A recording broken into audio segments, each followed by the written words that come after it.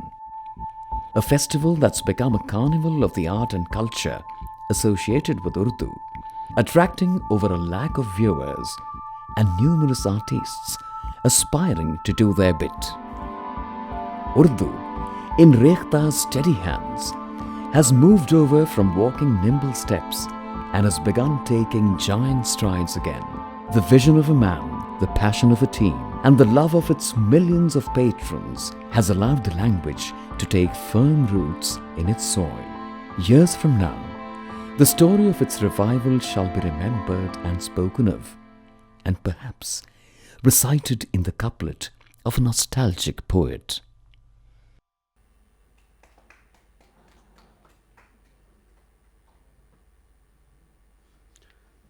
اب میں درخواست گزار ہوں جناب سنجیو سراف صاحب سے کہ وہ آئیں اور ہم سے مخاطب ہوں. جناب سنجیو سراف صاحب.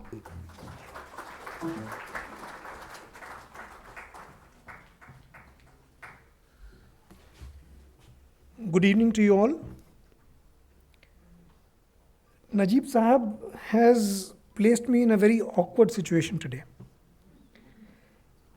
It is a matter of pride for Rekhta Foundation that he has chosen Rekhta Publications to publish his book Sareer-e-Khama and to arrange this function.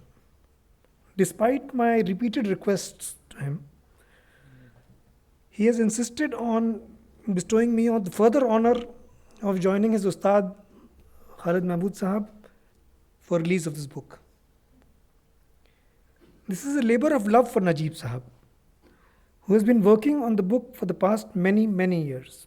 I just heard 12 years in fact. And finding time for this arduous task, even when he was Vice Chancellor of Jamia Millia University, as well as during his term in the office as the Lieutenant Governor of Delhi. In Ghalib's own words, "Go main raha rahi ne sitam hai rozgar.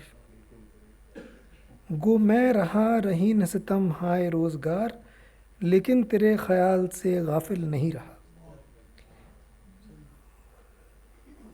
Despite the fact that I was pledged to multitude of woes, every moment even then, your thought was always close.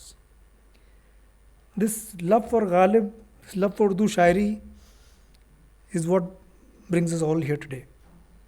While many translations of Ghalib are available, Najib Sahab's passion for the subject, his fluency in both Urdu and in English, and his aesthetic sensibilities are factors which have contributed to make this book a truly important addition to the field of Ghalib studies and translations.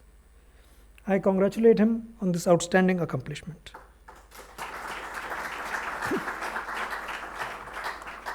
I'm sure you will have an interesting evening. It will be rewarding, and I wish you good health and safety. Thank you.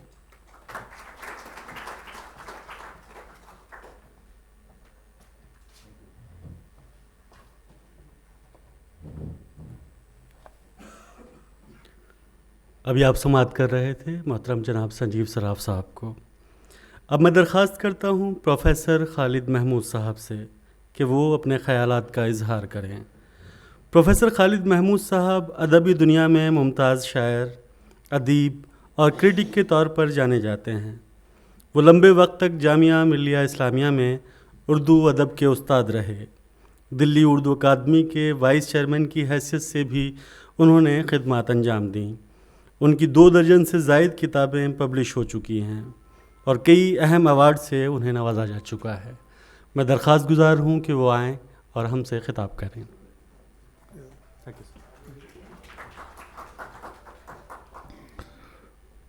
محترم المقام جناب نجیب جنگ صاحب، برادر عزیز جناب سنجیو سراف صاحب، برادر محمود فاروقی صاحب اور تمام معزز سامعین، میں اس وقت یہاں پر اپنے بہت سے احباب کو اور کچھ ایسے حضرات کو دیکھ رہا ہوں جو میرے معنوی استاد ہیں. اگرچہ اس وقت ایسا تو کوئی نہیں ہے جس نے کلاس میں جس سے میں نے پڑھا ہو، لیکن اس کے باوجود بھی ان سے سیکھا بہت ہے. مجھے فخر حاصل ہے کہ وہ حضرات بھی یہاں موجود ہیں. کافی لوگ ہیں، اس لیے اس خوف سے کہ کسی کا نام رہ نہ جائے، ورنہ میرے ایسے لوگ بہت سارے ہیں جن کے میں نام لے سکتا ہوں. حضرات، آج کا دن میرے لیے تو ایک طریقے سے عید کا دن ہے. عید کا دن جو ہے وہ بڑی مسرتوں کا دن ہوتا ہے، بڑی مشقت سے آتا ہے، اور اس کی ایک خوبی یہ ہوتی ہے کہ اس کو سب مل کے مناتے ہیں، پورے اہل وطن. یہاں بھی سارے لوگ مل کر اس دن کو انجوائے کر رہے ہیں. دوسری بات یہ ہے کہ یہ ایک تاریخی دن ہے جو تاریخ ساز بن سکتا ہے. ایک ایسا کام ہے اور اس کا سہرا جناب نجیب جنگ صاحب اور کتاب کے حوالے سے اگر بات کی جائے تو اتنا ہی زیادہ اہم جناب سنجیو سراف صاحب کے سر جاتا ہے. میں نے کچھ نوٹس بنائے ہیں، میں ان کو پڑھ کر سناؤں گا. اس کی وجہ یہ ہے کہ میرا خیال تھا کہ کوئی چیز ایسی ہو جو رہ جائے یا میرے ذہن سے اتر جائے، اس لیے وہ کچھ باتیں میں نے لکھ لی ہیں. میں اپنے کتاب سے بہت طویل نہیں ہے، کچھ ایک چھوٹی سی مختصر سا مضمون ہے. اس میں غالب کے تعلق سے بھی کچھ باتیں ہیں، کیونکہ مجھے معلوم ہے کہ غالب کو تو ساری دنیا جانتی ہے. غالب کے تعلق سے اتنی زیادہ پبلسٹی ان کی ہو چکی ہے کہ ہر آدمی، لیکن غالب کے نام سے واقف ہے، غالب سے واقف نہیں ہے. یہاں بھی بہت سے لوگ ایسے ہیں جو غالب کے نام سے واقف ہیں، لیکن غالب کون تھے، کیا تھے، کہاں پیدا ہوئے، کہاں انتقال ہوا، کیسی زندگی گزاری، یہ بہت تفصیلات ہیں، ان میں تو نہیں جاؤں گا میں، لیکن تھوڑے سے کچھ ہلکے نکات بیان کرنے کی کوشش کروں گا. اور یہ کہ غالب کا نام اتنا کیوں لیا جاتا ہے، ان کی عظمت کیا ہے، ان کو اتنا بڑا کیوں مانتے ہیں، اس کی وجہ کیا ہے. یہ بھی اس کے لیے بھی بہت ساری کتابیں، غالب کے شرح بھی بہت ہوئی ہیں، کتابیں بہت لکھی گئی ہیں. غالباً کسی اردو شاعری پر غالب سے زیادہ نہیں لکھا گیا. غالب کو دوسرے زبانوں میں منتقل کیا گیا، لیکن بہت مختصر طریقے سے، مختصر انداز میں نے ان کو بیان کرنے کی دوسروں کے حوالے سے بھی کوشش کی ہے. دوسری بات یہ ہے کہ اس کتاب کے یا اس سلسلے میں میرا تعلق نجیب جنگ صاحب سے رہا، جب وہ وائس چانسلر تھے جب بھی، اور جب وہ لیفٹیننٹ گورنر جب بھی. اور ان کا جو عشق ہے غالب سے، اس کا اندازہ مجھے ہوا. اور ان کا عشق جو ہے ان کو غالب سے کب شروع ہوا تھا، اس کا علم کم لوگوں کو ہوگا، آپ میں سے بھی کم لوگوں کو ہوگا، لیکن مجھے اس کا علم ہو گیا تھا، تو میں آپ کو بھی اس راز میں شریک کروں گا. میں اپنی بات اپنے اس تحریر سے ہی آغاز کرتا ہوں. مختصر غالب کا تعارف، اس کے بعد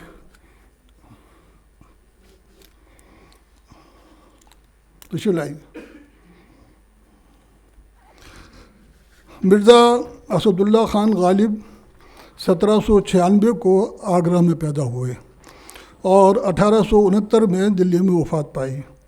مرزا صاحب کو شاعری کا شوق بچپن سے تھا. ابتدا میں اسد تخلص کرتے تھے، بعد میں غالب اختیار کیا اور اسی تخلص سے شہرت پائی.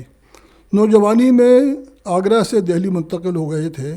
یہیں امراؤ بیگم سے ان کی شادی ہوئی. غالب بڑے خوددار انسان تھے، انہیں اپنی عزت نفس کا ہر وقت خیال رہتا تھا، فطرتاً ذہین اور شوخ مزاج تھے، ذہانت اور شوخی کی یہ صفات ان کے کلام میں بھی نمایاں ہیں۔ حالی نے یادگار غالب میں انہیں حیوان ناطق کے بجائے حیوان ظریف کہا ہے۔ عموماً انسانوں کو حیوان ناطق کہا جاتا ہے، لیکن حالی نے غالب کو حیوان ظریف کہا ہے۔ غالب اردو اور فارسی دونوں زبانوں میں شعر کہتے تھے، انہیں اپنا فارسی کلام اردو سے زیادہ عزیز تھا اور اسی پر فخر کرتے تھے۔ ایک شعر میں اپنے فخر کا اظہار اس طرح کیا ہے کہ فارسی بیں تا ببینی نقش ہائے رنگ رنگ، فارسی بیں تا ببینی نقش ہائے رنگ رنگ، بگذر مجموعہ اردو کے بیرنگ منست، فارسی دیکھ تاکہ تجھے رنگ برنگ کے نقش نظر آئیں، چھوڑ دے میرے اردو کلام کو کہ وہ تو بیرنگ ہے۔ لیکن ان کی شہرت اردو ہی کے وجہ سے ہوئی۔ اردو میں ان کا صرف ایک دیوان ہے اور وہ بھی مختصر، مگر اپنی معنویت اور شعری خوبیوں کی وجہ سے بڑے دیوان پر بھاری ہے۔ مشہور ماہر غالبیات عبدالرحمن بجنوری اس مختصر دیوان کی تعریف میں لکھتے ہیں کہ کیا ہے جو اس اقتباس، کیا ہے جو یہاں نہیں حاضر نہیں، کون سا نغمہ ہے جو زندگی کے تاروں میں بیدار یا خوابیدہ نہیں۔ یہ وہی عبدالرحمن بجنوری ہیں جنہوں نے غالب کے کلام کو سرتاسر الہام کہا ہے۔ اس خیال کی تائید غالب کے اس شعر سے بھی ہوتی ہے جس سے آج کی محفل کے دولہا جناب نجیب جنگ صاحب نے اپنی کتاب کا ٹائٹل سریر خامہ اخذ کیا ہے۔ آتے ہیں غیب سے یہ مضامین خیال میں، آتے ہیں غیب سے یہ مضامین خیال میں، غالب سریر خامہ نوائے سروش ہے۔ جبریل کی آواز ہے، میرے قلم کی آواز دراصل جبریل کی آواز ہے، اور یہ جو کتاب ہے اس کا نام بھی سریر خامہ ہے۔ اس طرح بالواسطہ طور پر یہ بھی جبریل کی آواز ہی ہو گئی ہے۔ عبدالرحمن بجنوری گوئٹے کے علاوہ اور کسی شاعر کو غالب کا ہم پلہ نہیں مانتے تھے۔ انہوں نے دو ٹوک کہہ دیا ہے کہ اقتباس، دنیا میں اگر کسی شاعر سے غالب کا مقابلہ ہو سکتا ہے تو وہ شعرائے المانیہ کا سرتاج گوئٹے ہے۔ غالب اور گوئٹے دونوں کی ہستی انسانی تصور کی آخری حدود کا پتہ دیتی ہے۔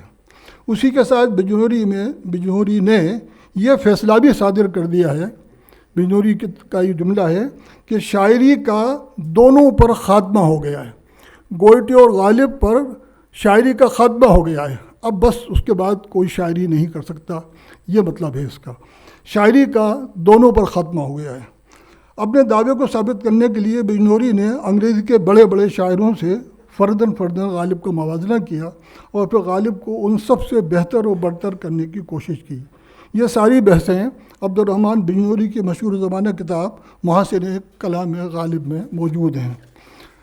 اب ذرا حسن اتفاق دیکھیے کہ اس موقع پر جب کہ دیوان غالب کے انگریزی روپ کا اجرا ہو رہا ہے یا ہو چکا ہے اور اس کے مترجم عالی مرتبہ نجیب جنگ صاحب ہیں، یہ خبر دلچسپی سے خالی نہ ہوگی کہ عبدالرحمن بجنوری مرحوم جو ماہر غالبیات میں بلند مقام رکھتے ہیں اور غالب پر جن کی عالمانہ گفتگو سے ابھی ہم فیضیاب ہو رہے تھے، جناب نجیب جنگ صاحب کی والدہ محترمہ بیگم رضیہ حلیم جنگ صاحبہ کے حقیقی معبود تھے۔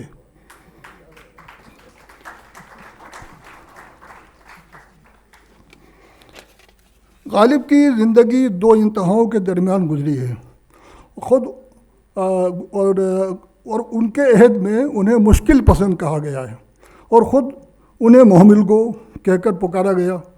آغا جان عیش نے ایک شعر میں ان کا اس طرح مذاق اڑایا ہے، کلام میر سمجھے یا زبان میرزا سمجھے، مگر اپنا کہا یا آپ سمجھیں یا خدا سمجھے۔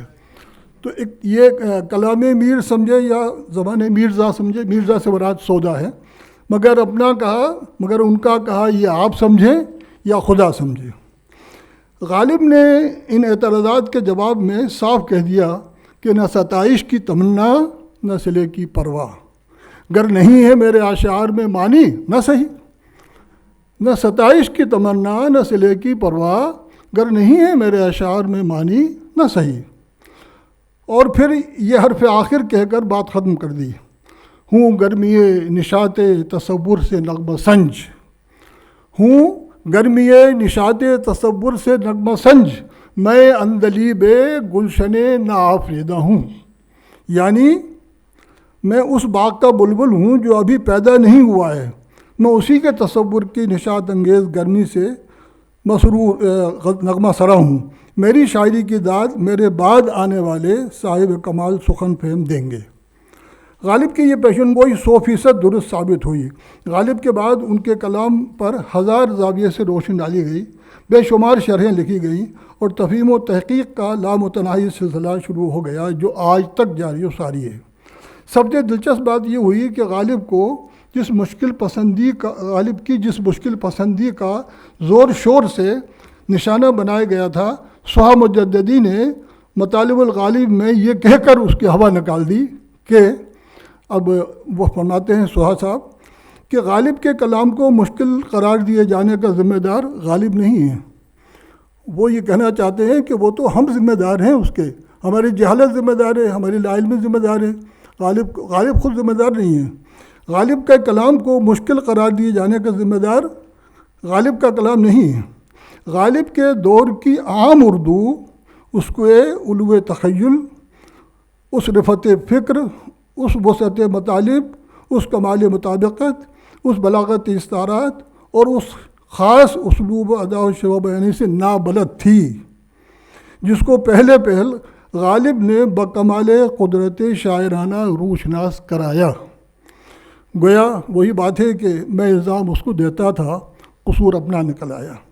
اس کے بعد سہا مجددی نے غالب کا موازنہ میر، سودا، درد، مومن، ذوق، داغ، امیر، حالی، اقبال، ٹیگور، عمر خیام، فردوسی سے کیا ہے. غالب کو باعتبار جامعیت سب سے بلند تر ثابت کر کے دکھایا ہے. اب غالب کے ترجمے کی طرف آتے ہیں. فی الواقع ترجمہ ایک مشکل کام ہے. شاعری کا ترجمہ تو اور زیادہ مشکل ہے. غزل کے ترجموں کو تو ناممکن کہا گیا ہے. یہ سب باتیں برحق ہیں، مگر یہ بات بھی اتنی ہی برحق ہے کہ اگر ترجمہ نہ ہوتا تو ہم دنیا کے بے شمار علوم اور عالمی ادب کے اعلیٰ و ارفع خیالات سے محروم رہ جاتے. اگرچہ اس خیال کی صداقت سے انکار نہیں ہو سکتا کہ غزل کا ترجمہ جو ایمائی و اشاراتی صنف سخن ہے، ترجمے کا مشکل ترین مرحلہ ہے، اور غالب کی غزل کا ترجمہ تو واقعی ناممکن ہی معلوم ہوتا ہے.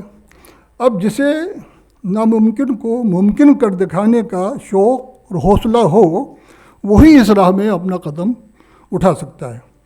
جناب نجیب جنگ صاحب کا نام نامی انہی حوصلہ مند افراد میں شامل ہے.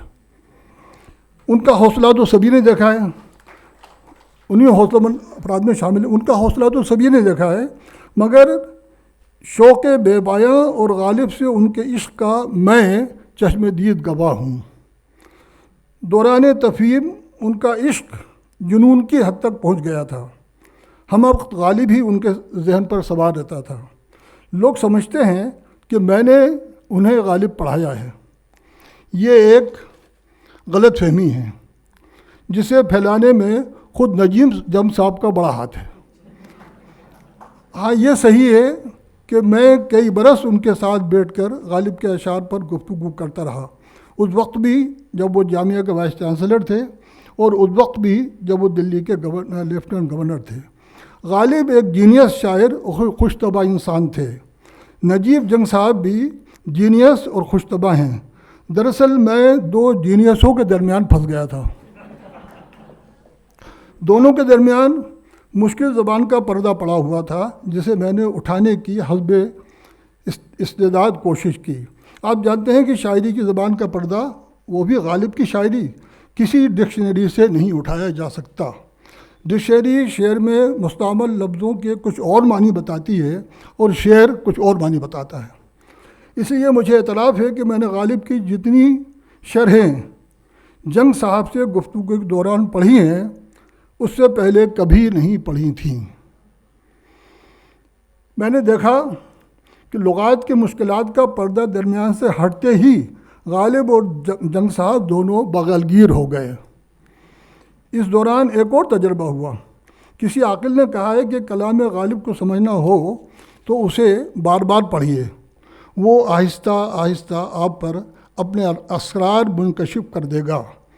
مجھے بار بار پڑھنے کا موقع ملا اور میں نے محسوس کیا کہ اس نسخہ کیمیا سے غالب کے اشعار مجھے یاد بھی رہنے لگے ہیں اور پہلے سے زیادہ سمجھ میں بھی آنے لگے ہیں۔ اس لیے میں یہ سمجھتا ہوں کہ نجیب جنگ صاحب بظاہر میرے شاگرد اور حقیقت میں استاد ہیں۔ میں نے ان کے وسیلے سے غالب کو دوبارہ پڑھا ہے، اب آپ ہی انصاف سے کہیے کہ کون کس کا شاگرد ہے۔ غالب سے نجیب جنگ صاحب کے عشق کی داستان نامکمل رہے گی اگر آپ کو یہ نہ بتایا جائے کہ ان کے دل میں اس عشق کی آگ ان کی والدہ محترمہ بیگم رضیہ حلیم جنگ صاحب نے روشن کی تھی، جو انہیں بچپن ہی سے غالب کے اشعار سنایا کرتی تھیں۔ مرحومہ نہایت پروقار، پرکشش اور صاحب جمال شخصیت کی مالک تھیں۔ 90 سالہ بزرگ خواتین میں ایسی دلاویز شخصیت میں نے اس سے پہلے نہیں دیکھی۔ خود بھی شاعرہ تھیں، حج کے دوران بے ساختہ نعت کہنے لگی تھیں۔ ان کے 3 نعتیہ مجموعے صدائے دل، تسکین روح اور میں غریب اور تو غریب نواز شائع ہو چکے ہیں۔ آخری مجموعے کا نام بھی غالب سے مستعار ہے۔ غالب کا شعر ہے، مجھ کو پوچھا تو کچھ غضب نہ ہوا، میں غریب اور تو غریب نواز۔ انہوں نے اپنی ایک نعت کے مجموعے کا عنوان یہیں سے لیا ہے۔ بیگم صاحبہ کی اردو اور عربی کی رائٹنگ بہت خوبصورت تھی، موتی چن دیتی تھیں۔ ان کی رائٹنگ کے نمونے جنگ صاحب کے پاس محفوظ ہیں۔ دریا گنج میں اپنے گیسٹ ہاؤس والے مکان میں مقیم تھیں اور دن بھر دہلی کی فصیل بند شہر کی بے سہارا عورتوں میں گھری رہتی تھیں۔ انہیں ہر طرح سہارا دیتی اور ان کی مدد کرتی۔ یہ وجہ تھی کہ نجیب جنگ صاحب اور ان کی بیگم امینہ بھابھی کی خواہش کے باوجود وہ راج نواس میں انہوں نے جانا پسند نہیں کیا۔ اماں کی یہ خوبی یہ تھی کہ وہ جتنی عبادت گزار تھیں اتنی ہی خوش مزاج بھی تھیں۔ ان کا چہرہ ہمیشہ کھلا کھلا رہتا۔ نجیب جنگ صاحب نے جب گورنری سے استعفیٰ دے دیا تو ایک دن مجھ سے کہنے لگیں، آپ نے اپنے شاگرد سے پوچھا کہ استعفیٰ کیوں دیا؟ میں نے عرض کیا، پوچھا تھا۔ بولی، کیا کہا انہوں نے؟ میں نے کہا، وہ کہہ رہے تھے کہ اماں کی خدمت کرنا ہے۔ بہت زور سے ہنسی، جی ہاں میری خدمت کریں گے، میں خود ان کی خدمت کرتی ہوں۔ جب بھی آتے ہیں شرارت کے سوا کچھ نہیں کرتے، اپنے چھوٹے ہونے کا فائدہ اٹھاتے ہیں۔ غالب کے ترجمے کے تعلق سے یہ بات میرے لیے مسرت انگیز بھی ہے اور حیرت خیز بھی کہ نجیب جنگ صاحب نے غالب کو انگریزی میں کیسے منتقل کر لیا۔ میری انگریزی کمزور ہے، اس لیے ترجمے کی داد تو میں نہیں دے سکتا۔ جناب پون کمار ورما صاحب جو خود بھی ماہر غالبیات ہیں اور غالب کے مترجم بھی ہیں، وہ اور عزیزم محمود فاروقی اس کے ساتھ انصاف کریں گے۔ تاہم میں اتنا ضرور کہہ سکتا ہوں کہ اس معرکے میں جنگ صاحب کا جنگی جنون اور ان کی بیگم محترمہ امینہ جنگ صاحبہ کا حوصلہ افزا تعاون شامل ہے کہ اس کے بغیر یہ کام واقعی مشکل تھا۔ اب آخر میں سب سے پہلے محسن اردو یا فخر اردو جو بھی کہہ لیجئے ان کا استحقاق ہے، جناب سنجیو سراب صاحب کا شکریہ ادا کرنا ہم سب پر لازم آتا ہے کہ انہوں نے اس کتاب کو اردو کے ریختہ سے شائع کرنے کی تکلیف فرمائی۔ شکریہ۔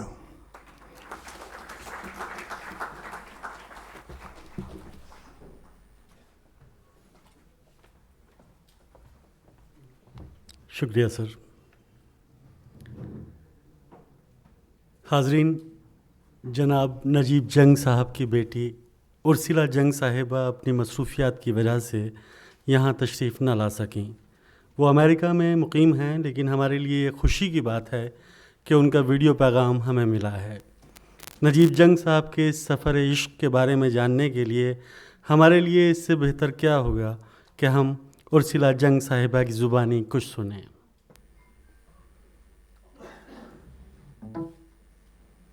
آداب، خوش آمدید۔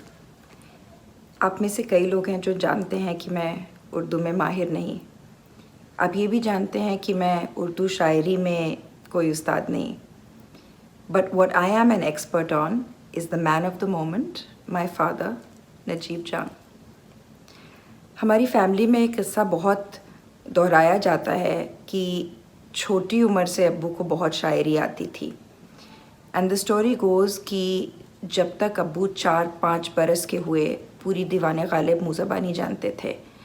اور جب یہ ہماری دادی کے ساتھ کناٹ پلیس میں ٹہلنے جاتے تھے شام کو, which apparently was a done thing, لوگ بار بار روک کے کہتے تھے ارے میاں کچھ سناؤ.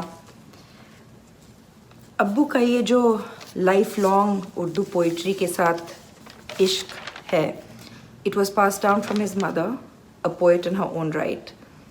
اور شاعری تو انہوں نے ابو کو بہت سکھائی, but I think that Ghalib was a definite favourite, which is interesting کیونکہ ہماری دادی بہت مذہبی اور نمازی عورت تھیں, اور پھر بھی انہوں نے ایک ایسے شاعر کو چنا who was a well known atheist. And what can be further proof of the beauty of his poetry than the fact that this beauty was undeniable even by such a devout person. Anyway, ابو کا بچپنا تو کب کا گیا. ہمارے بچپن میں ہمارے گھر میں بہت ساری الماریاں تھیں جو کتابوں سے بھری ہوئی تھیں, اور یہ کتابیں ہر قسم کی تھیں. History's, biographies, suspense, literature, romance, trash. اور ان کتابوں میں گھلی ملی تھی بہت ساری اردو شاعری کی کتابیں. لیکن دلچسپ بات یہ ہے کہ یہ سب اردو شاعری کی کتابیں دیوناگری اسکرپٹ میں لکھی تھیں. اینڈ یہ اس کی وجہ یہ کہ اردو بولنے میں فلوئنٹ ہونے کے باوجود ابو نے اردو پڑھنا کبھی نہیں سیکھا تھا. 2009 میں جب وہ جامعہ ملیہ اسلامیہ آئے, ان کی ملاقات ہوئی خالد محمود صاحب سے اور انہیں اردو سیکھنے کا موقع ملا. اردو سیکھنے کی یہ تمنا پوری کرنے کے لیے both student and teacher required vast amounts of diligence and patience. I will let you figure out who needed what. But jokes aside, I know that ابو خالد صاحب کے بہت شکر گزار ہیں.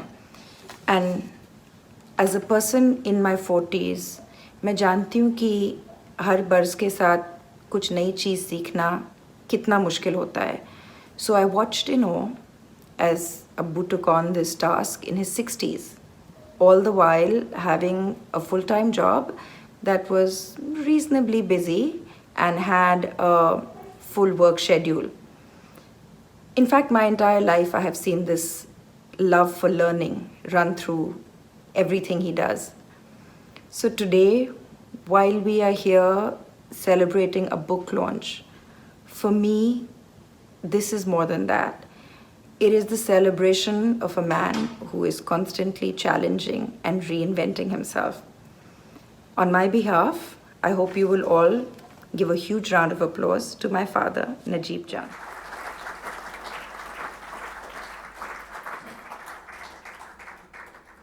حاضرین، یہ تھیں ارسیلا جنگ صاحبہ.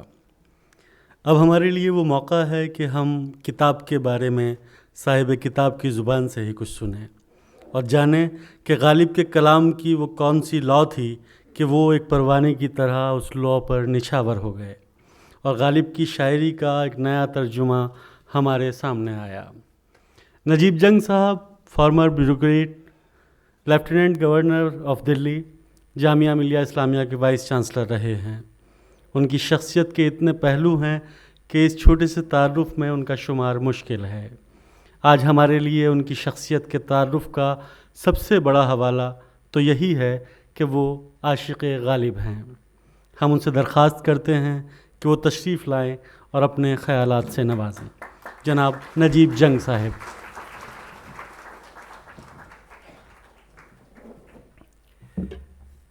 خالد صاحب اجازت، سنجیو بھائی اجازت.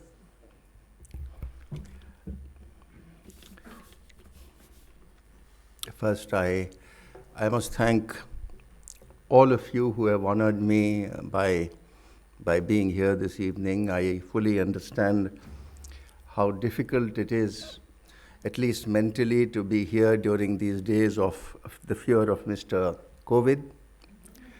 And I have friends from Bombay, I have friends from Lucknow, and I have a young son from Hollywood who have traveled all the way to be here. So I can't express enough thanks to all of you. اس کتاب کے کئی راز فاش ہو چکے ہیں. میرے پاس الفاظ نہیں ہیں کہ میں خالد صاحب کا کیسے شکریہ ادا کروں.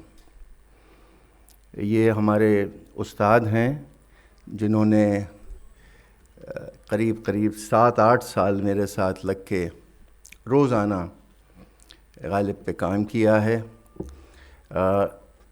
ہر ایک اشعار پہ گفتگو ہوئی ہے, ہر ایک اشعار پہ ڈائلاگ ہوا ہے, اور حالانکہ ہم لوگوں نے کوئی شرح نہیں لکھی ہے, لیکن ہر ایک کپلٹ کو نچوڑ کے اس کے مطلب نکالنے کی کوشش کی ہے, کیونکہ غالب اتنے ملٹی فیسٹڈ ہیں کہ ہر ایک اشعار کے کئی مطلب نکلتے ہیں.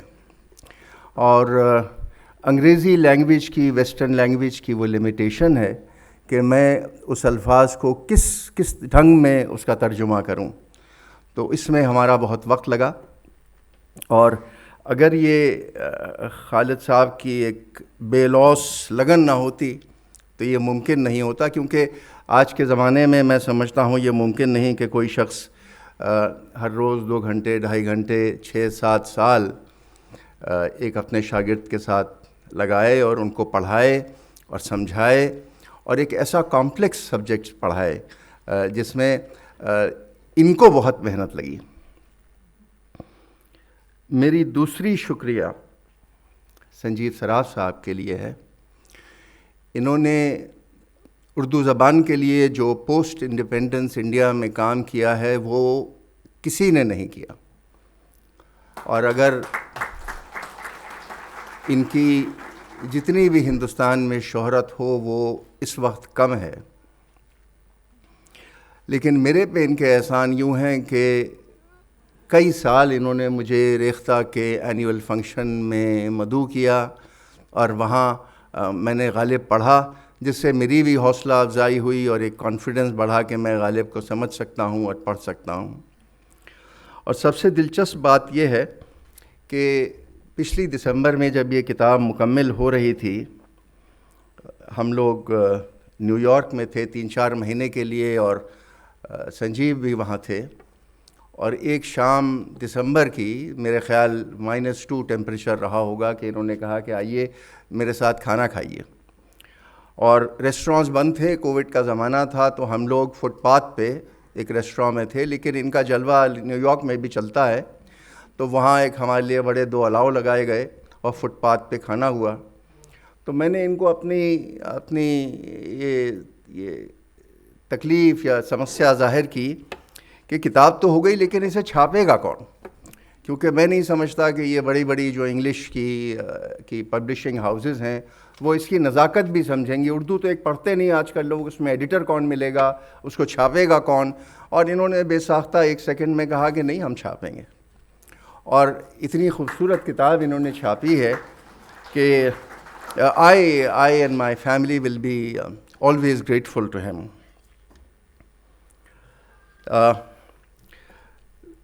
غالب سے میرا تعلق, میرا رومانس شاید 4 سال کی عمر میں شروع ہوا تھا. یہ سچ ہے, کیونکہ میری والدہ نے مجھے ٹوئنکل ٹوئنکل لٹل اسٹار نہیں سکھایا, انہوں نے مجھے غالب کے اشعار سکھائے, اور میں سمجھتا ہوں 5-6 سال کی عمر تک مجھے دیوان یاد ہو چکا تھا. بلکہ میری والدہ کے ساتھ ہم لوگ ایک کھیل کھیلا کرتے تھے کہ وہ پہلے لائن بولتی تھیں تو دوسرا شعر, پورا شعر میں مکمل کیا کرتا تھا, یا پہلا لفظ اگر پہلا شعر میں لائن میں بولوں تو شعر وہ مکمل کیا کرتی تھیں.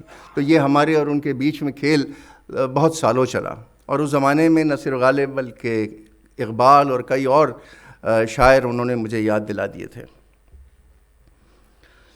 غالب کی شاعری میں سمجھتا ہوں ایک ان کی اپنی زندگی کی ایک مکمل شاہکار ہے. اور مجھے کبھی کبھی اقبال کا وہ شعر یاد آتا ہے. آپ کو یاد ہوگا کہ جنہوں نے ببلیکل سٹوری سے واقف ہیں کہ ابلیس سیٹن اللہ کے بڑے فیورٹ اینجل تھے، اور اللہ نے ان کو کہا کہ آدم کی پرستش کیجئے، ان کے سامنے جھکیے. تو ابلیس نے انکار کر دیا کہ میں آگ سے بنا ہوا ہوں اور میں اس بت کی پرستش نہیں کروں گا. تو اللہ ناراض ہو گئے اور ان کو جنت سے نکال دیا گیا. تو ایک گفتگو ہے اقبال نے اپنے شعر میں کی ہے، جبریل اور ابلیس کی گفتگو، کہ جبریل ابلیس سے پوچھتے ہیں کہ ہمدم دہرینا کیسا ہے جہان رنگ بو. میرے پرانے اچھے دوست، تمہاری رنگین دنیا کیسی ہے؟ اور اس میں ابلیس کا جواب، سوز و ساز، داغ و درد، جستجو اور آرزو. سوز و ساز، داغ و درد، جستجو اور آرزو، مطلب پوری زندگی میں یہ فیسٹس ہیں اس دنیا کے، اور وہ غالب کی زندگی میں ہر فیسٹ رہا ہے جو ان کی غزلوں میں نمایاں ہوتا ہے. اب پھر میں نے سوچا کہ غالب سے اگر کوئی پوچھتا کہ بھئی آپ کیا لکھیں گے اور آپ اپنی شاعری کے بارے میں کیا سمجھتے ہیں، تو مجھے مغل اعظم یاد آئی. اس میں آپ کو یاد ہوگا کہ جب شہزادہ سلیم 14 سال ونواس کے بعد لوٹتے ہیں تو شہنشاہ بہار، ان کی ایک کنیز ہے، ان کو کہتی ہیں کہ جا کے ان کے لیے ایک تحفہ بنوائیے، سنگ تراش سے ایک اسٹیچو بنوائیے جو یادگار ہو. تو بہار سنگ تراش کے پاس جاتی ہے اور ان سے کہتی ہیں کہ ولی عہد کے لیے ایک مجسمہ تیار کیا جائے جو یادگار ہوگا. تو سنگ تراش انکار کر دیتے ہیں کہ میں شہنشاہوں کے لیے میں مجسمہ نہیں بناتا. لیکن بہت اصرار ہوا تو سنگ تراش تیار ہوتے ہیں اور وہ یہ کہتے ہیں کہ ہاں، تو پھر میں ایک ایسا مجسمہ بناؤں گا جس پہ شہنشاہ اپنا تاج، سپاہی اپنی تلوار اور انسان اپنا دل نکال کے رکھتے ہیں. تو غالب کی شاعری میں یہ سب پہلو ہیں کہ شہنشاہ اپنا تاج اور انسان اپنا دل نکال کے رکھتے ہیں. یہ بڑی ایک کمپلیکس شاعر ہیں، اور جیسے خالد صاحب نے فرمایا کہ لوگ کہا کرتے تھے کہ ان کا کہا یہ خود سمجھیں یا خدا سمجھیں، کیونکہ جب انہوں نے شاعری شروع کی تو فارسی میں بہت لکھا، اور بلکہ شاہی کورٹ میں ایک بار تو یہ ہوا کہ لوگ سمجھے ہی نہیں اور یہ ناراض ہو کے بہادر شاہ کے کورٹ سے واپس چلے آئے. The era that he belongs to, the huge traditions come from Wali Dakhani to Mir Anis, Momin and Zauq, great poets of his time. This is also the time when Ghazal was flourishing in Delhi. There was Marsiya in Lucknow, but Ghazal took the place of all.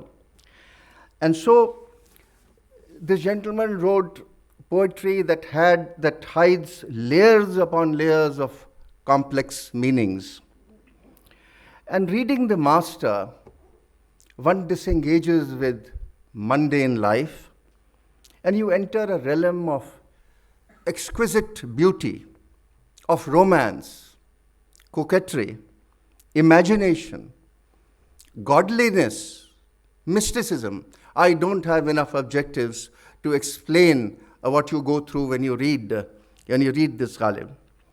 تو ایک شعر یاد آتا ہے کہ ان کے بارے میں بات کریں کہ کہاں سے چھیڑوں فسانہ، کہاں تمام کروں. It's almost so difficult to start even talking of his genius.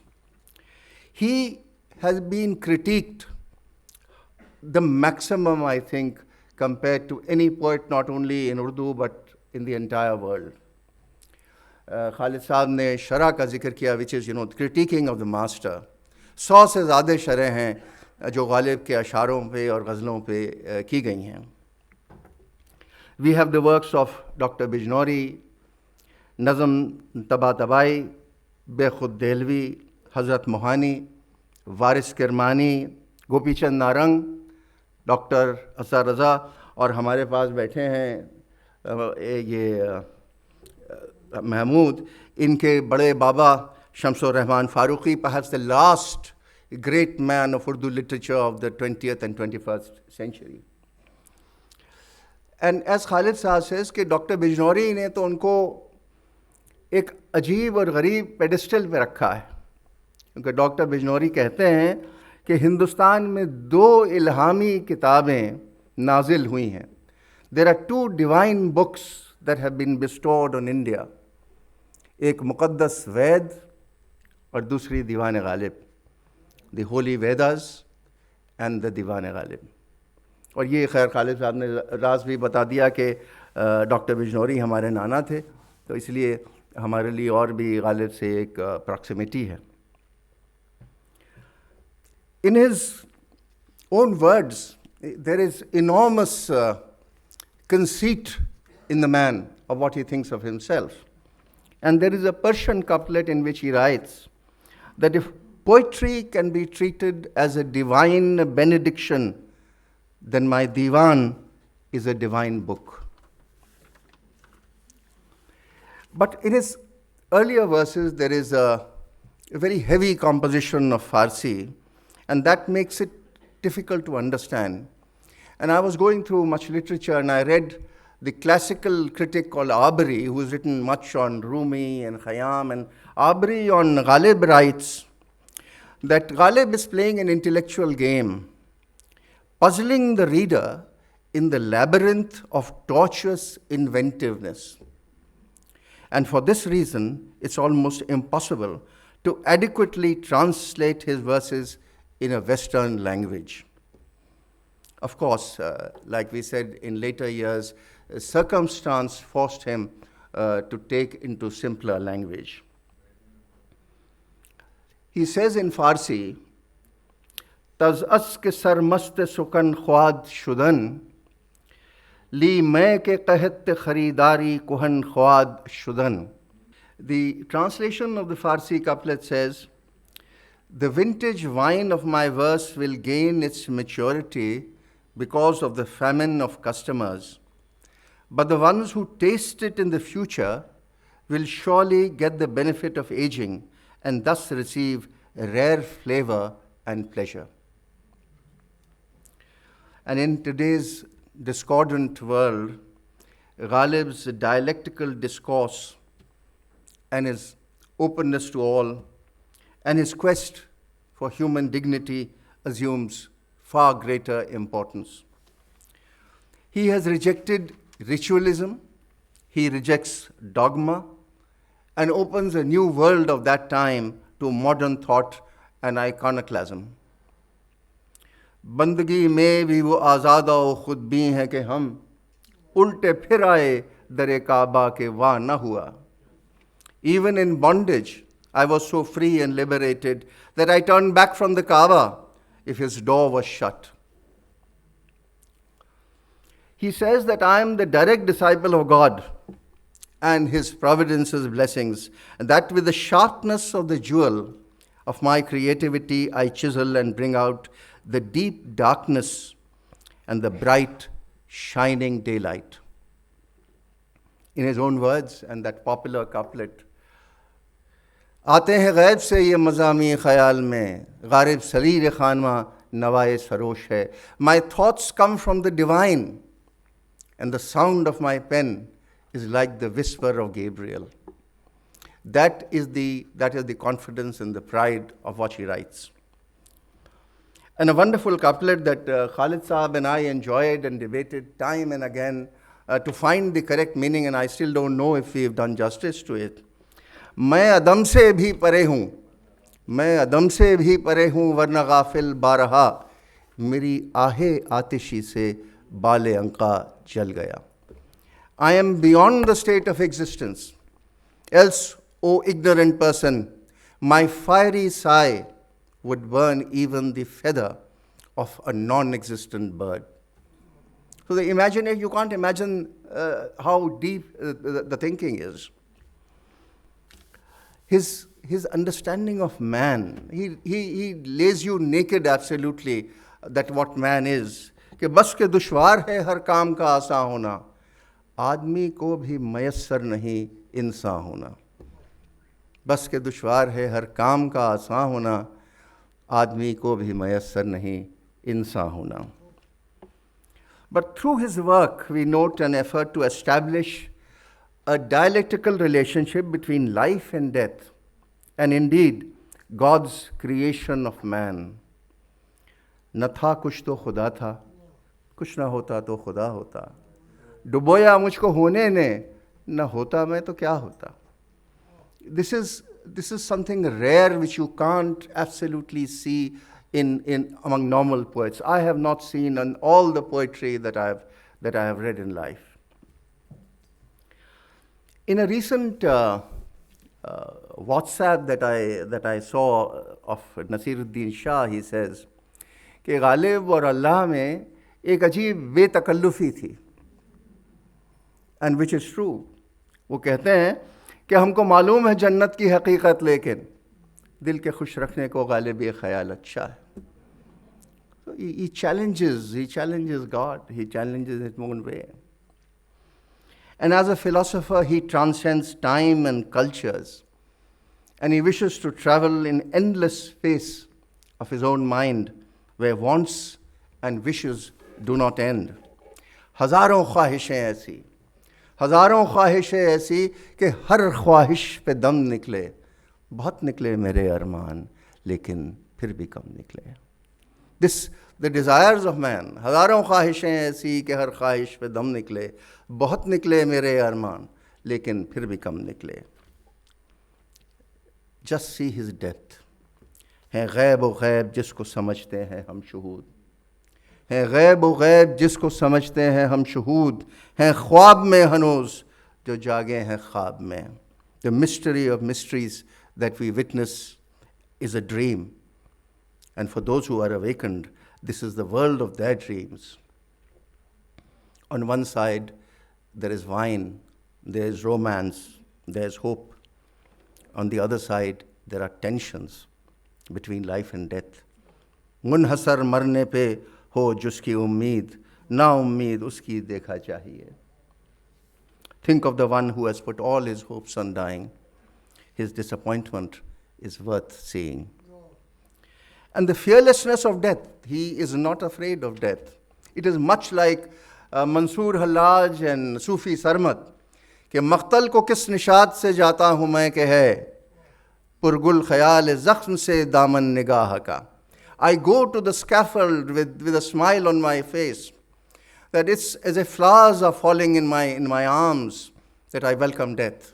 مقتل کو کس نشاد سے جاتا ہوں میں کہ ہے پرگل خیال زخم سے دامن نگاہ کا. He is a roving darwish, a mendicant. He is not caring of his system, of his society. And there is a very complex couplet. Ghalib, in his entire diwan, has written, I think, 5 standing alone couplets. Because there are normally ghazals with many ashars, but here are just, I think, in the entire diwan, 5. And one is extremely complex, and again, Khalid Saab and I struggled for months over it. Asad ہم وہ جنو جولاں گدائے بے سروپا ہیں کہ ہے سرپنجے مشغان آہو پشت خار اپنا. I am that roving mendicant in the jungle that only the eyes of a deer serve to see my back. That is how he perceives his own life. And then رو میں ہے رقش عمر کہاں دیکھیے تھمیں, رو میں ہے رقش عمر کہاں دیکھیے تھمیں, نے ہاتھ باغ پر ہے نہ پا ہے رکاب میں. The steed of my life is moving at such a pace that neither are my hands on the reins nor my feet in the stirrups.